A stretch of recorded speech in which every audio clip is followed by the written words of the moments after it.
The Security Council will now begin its consideration of item 2 of the agenda. And I give the floor to the Secretary General, and I thank him for taking the time to be here, His Excellency, Mr. António Guterres. Madam President, Excellencies, ladies and gentlemen, I thank the United States Presidency for convening this important meeting. We are all aware that large-scale human rights violations cause terrible suffering and undermine prospects for sustainable peace and reconciliation. Healing these wounds is always a difficult and painful process. Yet that responsibility grows with each new instance of mass killings or mass displacement and sexual violence. Prevention is an essential means of reducing human suffering, building stable and prosperous societies, and enabling people to reach their full potential.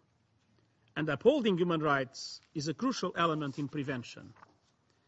International cooperation for prevention, and particularly for translating early warning into early action, depends on trust between member states and in their relations with the United Nations.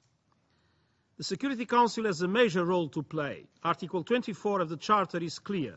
The primary responsibility for the maintenance of international peace and security rests with the Council in order to ensure prompt and effective action. I address the Council in that spirit. The issue today is not that human rights violations undermine every aspect of our shared values and common work, but rather how the United Nations responds. Madam President, je voudrais appeler votre attention sur 3 points afin de mieux délimiter la discussion. Premièrement, la quête de la paix est ce qui doit nous guider le long d'un continuum qui va de la prévention, du règlement des conflits à la consolidation de la paix et au développement durable. La paix est une entreprise inlassable à laquelle toutes les institutions et organes des Nations Unies doivent œuvrer dans le respect de leur mandat et responsabilités. Deuxièmement, la paix, la sécurité, les droits humains et le développement durable se renforcent mutuellement. La Charte des Nations Unies, que nous devons tous défendre, a joué ici un rôle fondateur en ce qu'elle lie ces 3 piliers. Quand l'ONU tente de les traiter isolément, souvent elle faillit la mission que les États membres et les peuples lui ont confiée. Plusieurs processus de réforme ont mis en évidence que la fragmentation de notre action est l'une de nos faiblesses majeures. Ensemble, nous devons revenir à la lettre et à l'esprit de la Charte pour prévenir les conflits armés et parvenir à une paix durable à la faveur du développement. D'où l'impératif de protéger effectivement tous les droits humains, civils, politiques, économiques, sociaux et culturels. Troisièmement, l'ONU doit envisager les droits humains selon une démarche cohérente et rationnelle. Il appartient au premier chef aux États membres d'intégrer la promotion et la protection des droits humains dans leur politique nationale. Mais une étroite coopération entre l'Haut Commissariat des Nations Unies aux droits de l'homme et tous les organes compétents de l'Organisation des Nations Unies, y compris le Conseil de sécurité, améliore la prise de conscience générale des situations de crise potentielles et de notre capacité collective à y remédier. Les États membres attendent du secrétariat qu'il présente les informations et options appropriées tout en respectant les mandats et le principe d'indépendance. Et je suis prêt à promouvoir une relation plus confiante et à améliorer la communication avec le Conseil en mettant l'accent sur la cohérence, la franchise et la transparence. Les droits humains sont intrinsèquement liés à la paix et à la sécurité, et leur prise en compte dans les délibérations et décisions du Conseil de sécurité est d'une grande importance. L'unité de ce Conseil est cruciale pour s'attaquer de manière efficace aux violations les plus flagrantes des droits de l'homme et en particulier pour éviter les atrocités de masse. J'appelle ce Conseil à n'épargner aucun effort pour mettre un terme aux souffrances intolérables du peuple syrien.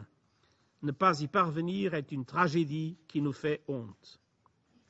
Madam President, there is growing awareness of the ways in which rights violations signal threats to security and how rights upheld can contribute to peace. Recent experiences offer many examples. Have been progressively authorized with robust human rights and protection of civilians mandates. Indeed, 15 Security Council mandated peace operations include a human rights element. Systematic monitoring and reporting of human rights violations has given a voice to victims and advanced the fight against impunity. Moreover, these efforts offer important warning signals to societies that also highlight the Council's determination to prevent further abuses. To advance this work, I encourage close cooperation with my Special Advisor on the Prevention of Genocide. Human rights work contributes to missions' efforts to protect civilians under threat, and the mission's engagement with those states on human rights issues has helped build capacities and even in some circumstances preserve democratic space. This Council has also taken decisive action to prosecute alleged perpetrators of the most brutal crimes by establishing international criminal tribunals for Rwanda, the former Yugoslavia, and elsewhere, and by referring cases to the International Criminal Court. Accountability for such crimes is an important element in achieving reconciliation and over the long term building resilient societies and judicial institutions. Other key initiatives of this Council include advancing the protection of children in armed conflict and action against sexual-based violence in armed conflict. The Council has also put the human rights of women and children high on its agenda as a valuable input to its peace efforts. I remain deeply committed to this agenda and will spare no efforts to step up the work and support of the Secretariat. Protecting young generations from conflict situations is one of the best investments we can make to achieving sustainable peace. Despite all these efforts, millions of people still need to be protected from crises, and far more time and resources continue to be spent responding to crises rather than preventing them. If we are to truly address today's challenges, we must make prevention our priority, tackle the root causes of conflict, help build and strengthen institutions, and react earlier and more effectively to address human rights concerns. That is the lesson of so many conflicts, and this is why I remain staunchly committed to this agenda. Our world is facing unprecedented peace and security challenges that result from a lack of prevention and from insufficient implementation of human rights obligations, including social and economic rights. The consequences for people and states, and indeed for humanity, are being felt by tens of millions and by entire regions.